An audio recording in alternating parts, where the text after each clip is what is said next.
Hello friends, कैसे हैं आप लोग। आज हम बात करेंगे इंडियन इंडिपेंडेंस एक्ट 1947 के बारे में और स्पेशली उसके बाद जो मेजर चेंजेस आए उन्हें हम डिटेल में समझेंगे।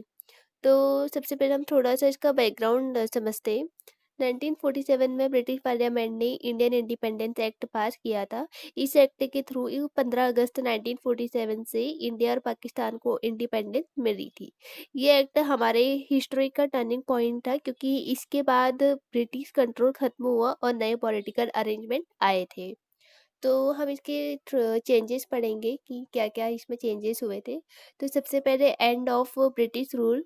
सबसे बड़ा चेंजेस ये था कि ब्रिटिश अथॉरिटी खत्म हो गई थी। इंडिया और पाकिस्तान दोनों इंडिपेंडेंट डोमिनियन बन गए थे, मतलब दोनों अपने अफेयर खुद हैंडल करेंगे। फिर आता है क्रिएशन ऑफ टू डोमिनियंस। इस एक्ट के अंडर इंडिया और पाकिस्तान दो अलग अलग डोमिनियंस बन गए। पाकिस्तान में दो विंग थे, वेस्ट पाकिस्तान जो आज का पाकिस्तान है और ईस्ट पाकिस्तान जो बाद में बांग्लादेश बना।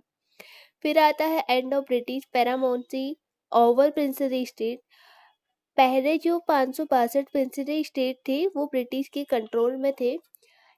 इंडिपेंडेंस एक्ट ने कहा कि अब प्रिंसली स्टेट खुद डिसाइड करेंगे, चाहे इंडिया ज्वाइन करे, पाकिस्तान ज्वाइन करे या इंडिपेंडेंट रहे।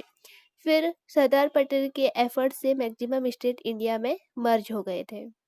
फिर आता है पावर ऑफ गवर्नर जनरल। पहले गवर्नर जनरल ब्रिटिश क्राउन का रिप्रेजेंटेटिव होता था, लेकिन अब वो डोमिनियन के हेड बन गया है।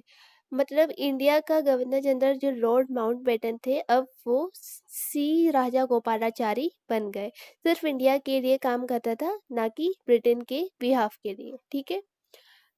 फिर आता है कॉन्स्टिट्यूएंट असेंबली का रोल। इंडिया और पाकिस्तान दोनों के कॉन्स्टिट्यूएंट असेंबली को पावर दी गई कि वो अपना अपना कॉन्स्टिट्यूशन बनाएंगे।